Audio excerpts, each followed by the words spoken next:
Muy buenos días. Este es nuestro tercer mensaje acerca de la parábola del sembrador de esta serie que hemos titulado ¿Qué clase de terreno eres? En esta mañana estaremos estudiando el terreno en Pedregales. Y la base para esta meditación se encuentra en Mateo capítulo 13, versículos 5 y 6 y también los versos 20 y 21 a los cuales le damos lectura. Dice así la palabra del Señor. Y les habló muchas cosas por parábolas diciendo, he aquí el sembrador salió a sembrar. Y mientras sembraba, parte de la semilla cayó junto al camino, y vinieron las aves y la comieron.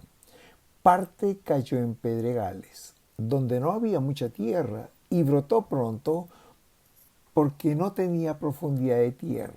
Pero salido el sol, se quemó, y porque no tenía raíz, se secó. Y los versos 20 y 21 dicen, y el que fue sembrado en pedregales, este es el que oye la palabra y al momento la recibe con gozo, pero no tiene raíz en sí, sino que es de corta duración, pues al venir la aflicción o la persecución por causa de la palabra, luego tropieza. Como dije hace 2 semanas, empezamos esta serie. ¿Qué clase de terreno eres? Basado en la parábola del sembrador, por supuesto. En la primera reflexión, que fue una reflexión introductoria, hablábamos de los 3 elementos de la parábola: el sembrador, la semilla y los terrenos. Dijimos que el sembrador es aquel que siembra la palabra. Está representado, por supuesto, por el Señor Jesucristo, quien cuando estuvo en esta tierra, dice Mateo 9:35, recorría todas las ciudades y aldeas, enseñando en las sinagogas de ellos, predicando el evangelio del reino y sanando toda enfermedad y dolencia en el pueblo.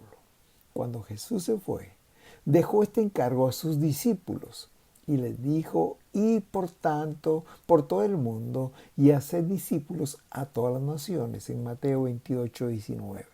Después de ellos lo continuaron los apóstoles, los primeros cristianos, y hasta ahora nuestra responsabilidad es ser sembradores de la palabra. Los sembradores somos todos aquellos que predicamos, enseñamos, compartimos el mensaje de salvación. La semilla, dice la palabra, que está representada por la palabra de Dios.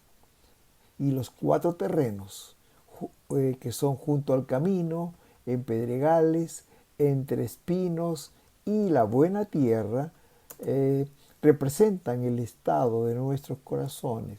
Son nuestros corazones estos tipos de terreno.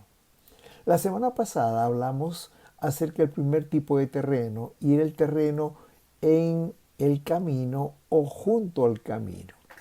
Y dijimos que este terreno se caracterizaba por ser un terreno duro, seco, impenetrable, por ser pisoteado continuamente por las personas, ¿verdad?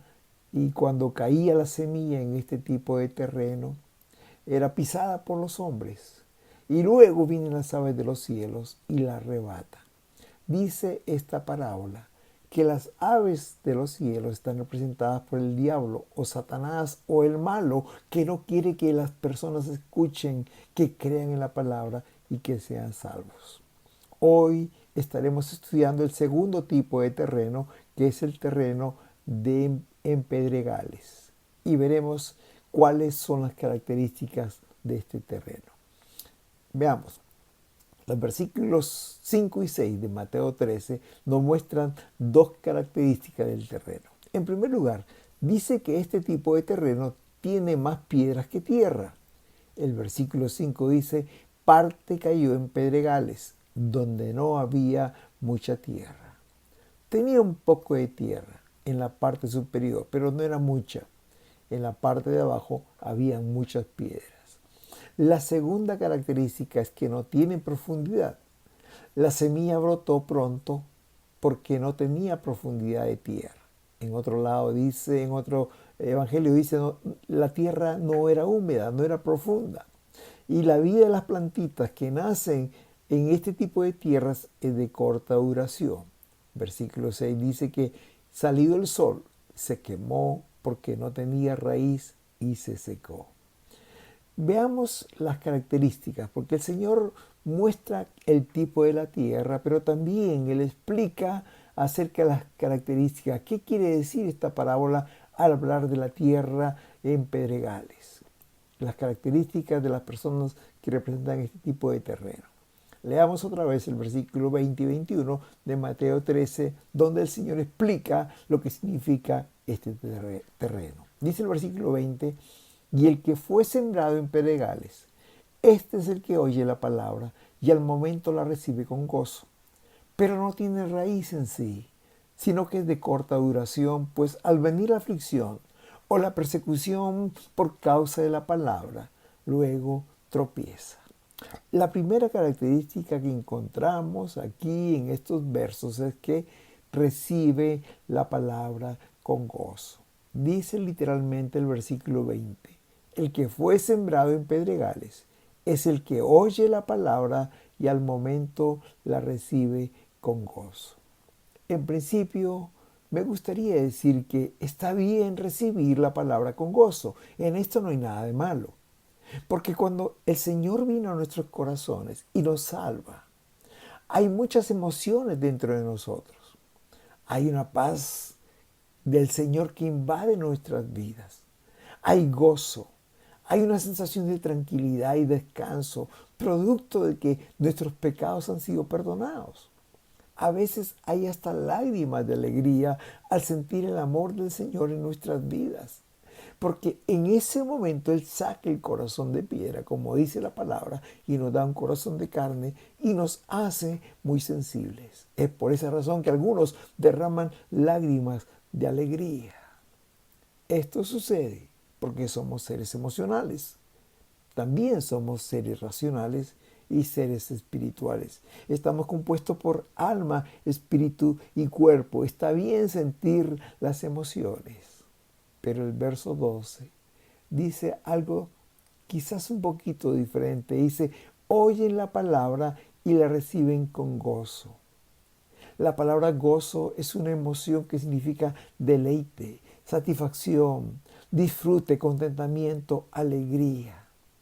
Y las personas a las que se refiere esta parábola son aquellas que solo descansan y dependen de sus emociones. Y sabes, querido hermano, nuestras emociones son muy cambiantes. Hoy estamos alegres y muy animados. Mañana estamos tristes y desanimados quizás. Las emociones mayormente dependen del contexto que nos rodea. Si todo está bien a nuestro alrededor, estamos bien también en nuestro interior. Pero si ocurre alguna cosa desagradable, no muy agradable, nos sentimos mal. Hablando en un sentido espiritual, estas personas son aquellas que a veces tienen ganas de leer la Biblia o de tener tiempos de oración o tienen deseo de alabar a Dios o aún deseo de venir a la iglesia. Se levantan los domingos por la mañana con ganas de venir a la iglesia a agradecer a Dios. Otros días no tienen ganas, prefieren quedarse en casa. Aún en el área espiritual dependen estas personas de sus emociones. Si están bien, son capaces de hacer cualquier cosa por el Señor. Pero si no están bien, si no tienen ganas, no tienen deseo de hacer nada. Dice el apóstol Santiago en el capítulo 1, versículo 8, que las personas que dependen de sus emociones son personas de doble ánimo. Dice literalmente este versículo, el hombre de doble ánimo es inconstante en todos sus caminos. Y la nueva traducción viva dice, su lealtad está dividida entre Dios y el mundo y son inestables en todo lo que hace. La primera característica de estas personas es que reciben la palabra con gozo y son muy emocionales y dependen y son dominados por sus emociones. Pero en segundo lugar, la segunda característica de estas personas es que no tienen raíces profundas. Dice el versículo 21, no tiene raíz en sí, sino que es de corta duración. Dice la Nueva Biblia Viva, este mismo versículo 21, pero no hay profundidad en su experiencia y las semillas no echan raíces profundas. Y cuando no hay raíces profundas, la vida de esta plantita es muy corta. Su experiencia es de poca duración, como lo dice Lucas capítulo 8, versículos 6 y 13. Crecen por algún tiempo, pero luego se mueren. Estas personas no tienen convicciones profundas. Como decíamos en la primera parte, son cristianos emocionales y no de convicciones. Hermanos, las raíces profundas son las convicciones que hay en estas personas. Convicciones en cuanto a su fe en Cristo. Convicciones en cuanto a seguir al Señor a pesar de nuestras emociones. Hace algunas décadas, el hermano Juan Romero, mexicano él, que ya pasó la presencia del Señor en el año 2017. Él compuso una canción, un himno llamado Creo en ti. Las letras de este himno me encantan. Y estas letras me acompañaron en los momentos de duda que vienen a nuestras vidas, cuando recién hemos aceptado a Cristo como nuestro Salvador personal. Esta canción dice lo siguiente: creo en ti a pesar de las dudas, a pesar de la ciencia y a pesar de mí mismo, creo en ti. Creo en ti si mi fe languidece, cuando casi se extingue. Señor, creo en ti. Creo en ti aunque otros se burlen y un iluso me juzgue. Creo en ti. Creo en ti porque me diste tu mano cuando yo estaba solo en mis densas tinieblas. Creo en ti porque eres el fuego que calienta mi alma con tu amor sin igual. Hermanos queridos, creemos en el Señor a pesar de cómo nos sentimos. Las convicciones nos sostienen firmes en medio de la prueba. Las convicciones son las que nos llevan a pararnos firmes y decir, creo en Dios a pesar de las dudas, a pesar de lo que diga la ciencia, a pesar de las burlas, a pesar que nos juzguen, a pesar de las críticas y a pesar de sentirnos mal cuando la alegría se va, cuando la enfermedad venga. Oh hermanos, podemos decir con toda certeza, creo en Dios. Pablo era un cristiano de convicciones profundas.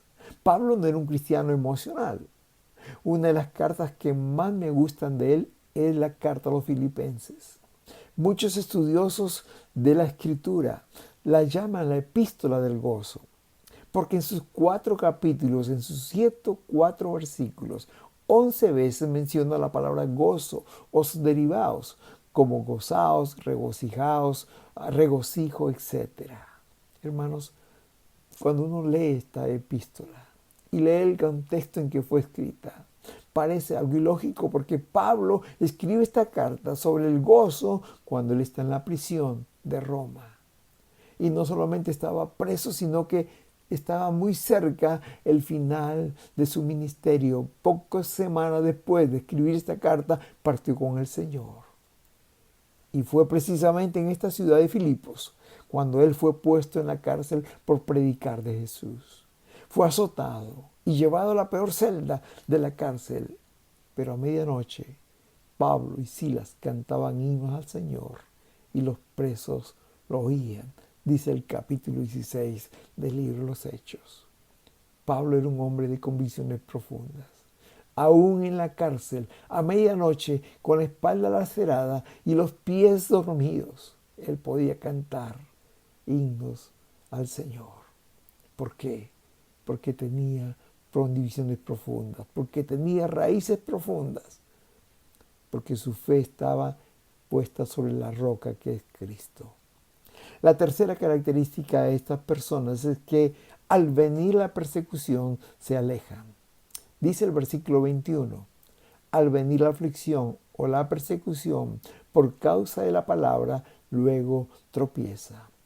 Lucas 8:13 dice, creen por algún tiempo y en el tiempo de la prueba se apartan. Y este mismo versículo En la versión Dios habla hoy dice, por causa del mensaje sufren pruebas o persecución y falla. Hermanos, Mateo habla de la aflicción o la persecución. Marcos menciona la palabra tribulación y Lucas menciona la palabra pruebas. Dice Lucas 8:13, creen por algún tiempo y en el tiempo de la prueba se aparta.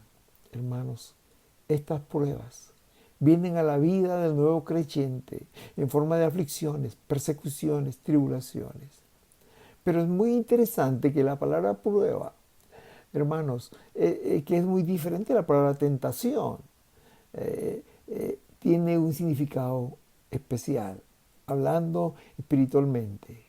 Hermanos, la prueba, una prueba en la Biblia es una dificultad. Puede ser, como dijimos, la aflicción, la persecución, la enfermedad o la tribulación. Pero esta dificultad Dios la permite en nuestras vidas para purificar, para fortalecer o examinar nuestra fe. Aunque el tiempo de prueba son difíciles, están destinadas a nuestro beneficio en el plan divino. Al pasar las pruebas, vamos a ser mejores para la gloria del Señor. Las pruebas nos mejoran, nos perfeccionan, hermanos, purifican y fortalecen nuestra vida espiritual. Dice la versión de Mateo 13:21, cuando aparecen los problemas o las persecuciones por causa de sus creencias, el entusiasmo se desvanece y se apartan de Dios. Hermanos, las pruebas van a venir a nuestra vida en relación a la palabra recibida, en relación a nuestra creencia, a nuestra fe en Dios. En un sentido, aquí las pruebas que ahogan la pequeña plantita están representadas por las piedras del terreno. No permiten estas piedras que haya mucha tierra y que tenga profundidad. ¿Y cómo se manifiestan estas pruebas o persecuciones en nuestras vidas? En primer lugar, las pruebas son las críticas, son las burlas o el desprecio de los amigos o familiares. Las pruebas están representadas por esto. Muchas veces cuando se enteran que somos cristianos, que hemos decidido seguir a Cristo, que hemos abrazado la fe cristiana, empiezan las críticas, las burlas, los desprecios y lo que más triste es que vienen de los amigos cercanos y familiares. Cuando alguien lo hace, es como si estuvieran tirando piedras para desanimarnos en el deseo de seguir a nuestro Señor. ¿Sabes, querido hermano? Por la fe en Cristo vamos a ser marginados, ya sea en la escuela o en el trabajo, o aún dentro de la familia. Lo triste es que, como dice la parábola, algunas personas no van a poder resistir estas críticas, estas burlas, estos desprecios y terminan apartándose del Señor. Fue en la ciudad de Antioquía cuando a los discípulos del Señor se les llamó cristianos por primera vez. Lo dice Hechos 11:26, la parte final. El término cristiano que se empezó a usar fue a manera de insulto. Se les decía a los seguidores de Jesús cristianos como burla, como insulto. En ese tiempo significaba algo así como pequeños cristitos, hermanos, y se refería a los seguidores de Jesús, llamado el Cristo. Interesante que a los primeros discípulos les llamaban cristianos. No fueron ellos que se autodenominaron como cristianos. Los llamaban así porque en su vida diaria reflejaban el carácter de Cristo. Es decir, demostraban con su conducta que eran seguidores de Jesús. No tenían necesidad de decirlo. Ellos eran dignos de este nombre y como burla le decían cristianos. Hoy la palabra cristiano tiene otra connotación. Para burlarse ya no nos llaman cristianos, pero usan otros apodos como los aleluya, pandereta, fanático, loco, etc. Todos estos epítetos los usan a manera de insulto. Querido, hoy como ayer seremos objeto de burla, desprecio, críticas. Pero si alguien te dice con desprecio que eres un aleluya, Siéntete digno de ese nombre, porque la palabra aleluya significa alabar al Señor, o los que alaban al Señor, y tú eres uno de ellos. En Lucas capítulo 6, versículo 22, y leo en la Nueva Traducción Viviente, dice: ¡qué bendiciones les esperan cuando la gente los odie y los excluya, cuando se burlen de ustedes y los maldigan como si fueran gente mala, porque siguen al Hijo del Hombre! En otra versión dice: bienaventurados cuando la gente los odie. Felices, dichosos, afortunados son cuando la gente los odie, cuando se burlen de ustedes, cuando los marginen, cuando los maldigan como si fueran malos, porque son hijos de Dios. Hermanos, las primeras pruebas que van a venir a nuestras vidas son las críticas, las burlas, el desprecio de los amigos y familiares. Pero también, otra de las pruebas, en segundo lugar, son las acusaciones de Satanás. Dice la palabra en Zacarías capítulo 3, versículo 1, y leo en la Nueva Biblia Viva: entonces el ángel me mostró en visión al sumo sacerdote Josué, que estaba delante del ángel del Señor. Y también estaba allí Satanás, a la derecha del ángel, acusando de muchas cosas a Josué. La palabra de Dios nos muestra que Satanás es el acusador. Él va a venir a nosotros también con palabras como: tú eres un pecador, tú eres un hipócrita, tú no sirves para esto. Él no se cansará de recordarnos la vida antigua, lo que hemos vivido, lo malo que hemos sido. Pero querido, alguien dijo a manera de chiste: cuando el acusador Satanás te recuerde tu pasado, háblale de su futuro y verás que pronto se irá inmediatamente. Hermanos, el diablo, Satanás, es especialista en acusarte, en desanimarte, en apartarte del camino. Apocalipsis 12:10 dice, y leo en la versión Dios habla hoy: entonces oí una fuerte voz en el cielo que decía: ya llegó la salvación, el poder y el reino de nuestro Dios, y la autoridad de su Mesías, se refiere a Jesús, porque ha sido expulsado el acusador de nuestros hermanos, el que de día y noche los acusaba delante de nuestro Dios.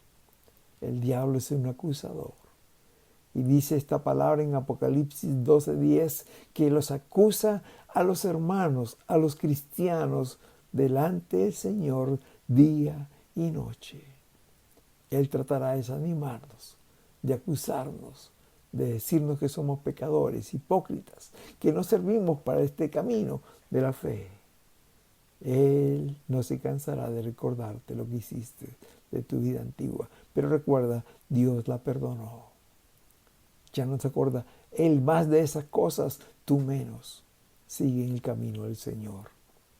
Y la tercera forma en que vamos a ser probados y van a tratar de sacarnos del camino, hermanos, aparte de las acusaciones de Satanás y de las críticas y la burla de los amigos y familiares, hermanos, puede ser que haya críticas aún o palabras hirientes en la propia familia o en la iglesia que tratarán de desanimarnos de seguir al Señor.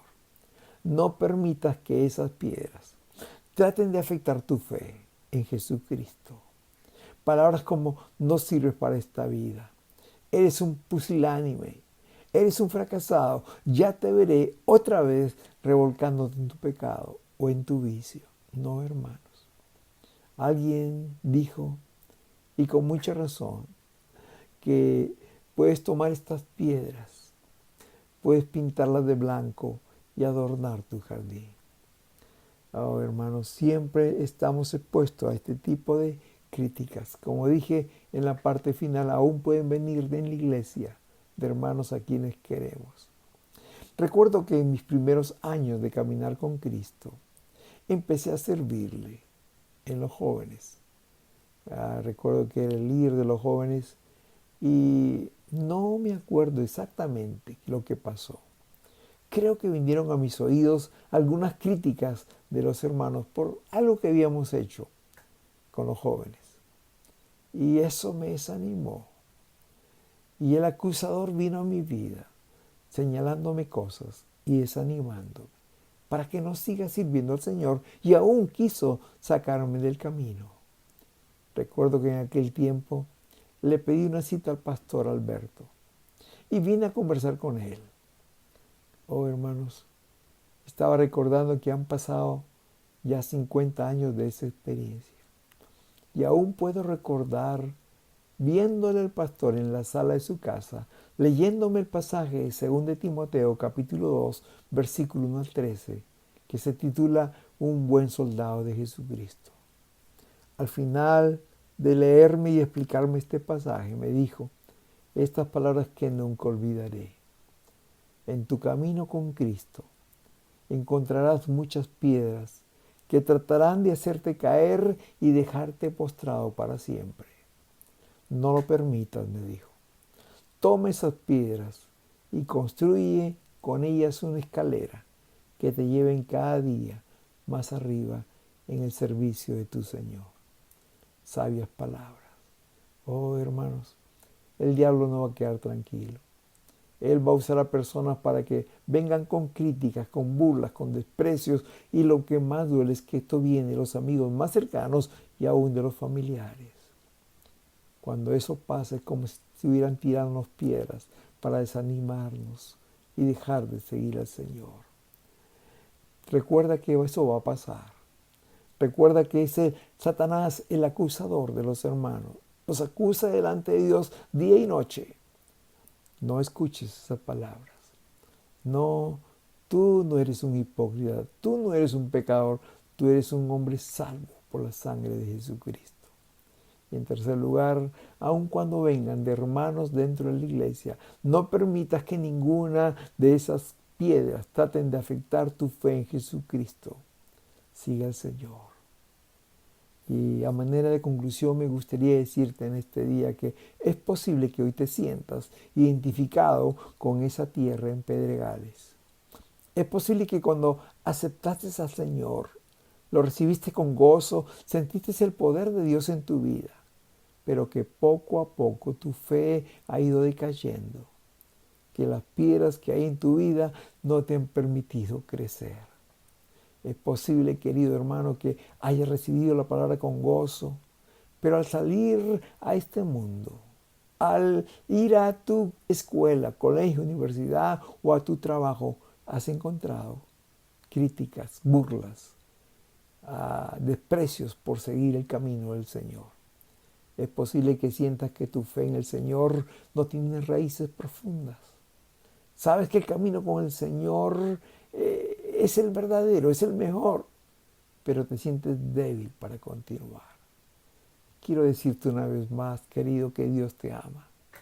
Él quiere convertir esa tierra en pedregales, en una buena tierra, en tierra que dé fruto a 100%. Dios quiere que esa plantita débil, que no tiene muchas raíces o raíces profundas, que es tu fe en Cristo, crezca, se fortalezca hasta convertirse en un gran árbol. Un árbol plantado junto a corrientes de agua, con un gran tronco, que ni aun con el hacha más poderosa podrá cortarse. Hermanos queridos, si te sientes que tu fe en el Señor no tiene raíces profundas, si te sientes que poco a poco tu fe ha ido decayendo y que las piedras que hay en tu vida no te permiten crecer, te invito que en este día vengas al Señor y le digas: Señor, gracias por amarme tanto. Gracias por tener tanta paciencia conmigo. Te pido perdón por mi doble ánimo. Vengo a ti, Señor. Estoy cansado de esta doble vida. Cambia mi corazón. Te prometo luchar conmigo mismo para quitar todas aquellas piedras que hay en mi vida que no me permite que dé fruto en tu nombre. Gracias, Señor, porque yo estoy seguro que tú me vas a ayudar. En el nombre de Jesús. Amén y amén. Querido, que el Señor te bendiga. Que el Señor te bendiga. Él puede cambiar cualquier tierra tipo de tierra en una tierra fértil. Él puede cambiar la tierra estéril en una tierra fértil, como dice su palabra. Él puede regar esa tierra seca, estéril, con ríos de agua viva. Y su palabra en Isaías 44:3, porque yo derramaré aguas sobre el sequedal, ríos sobre tierra árida. Mi espíritu derramaré en tu generación y mi bendición sobre tus renuevos. Que Dios te bendiga. Hasta la próxima semana. Amén.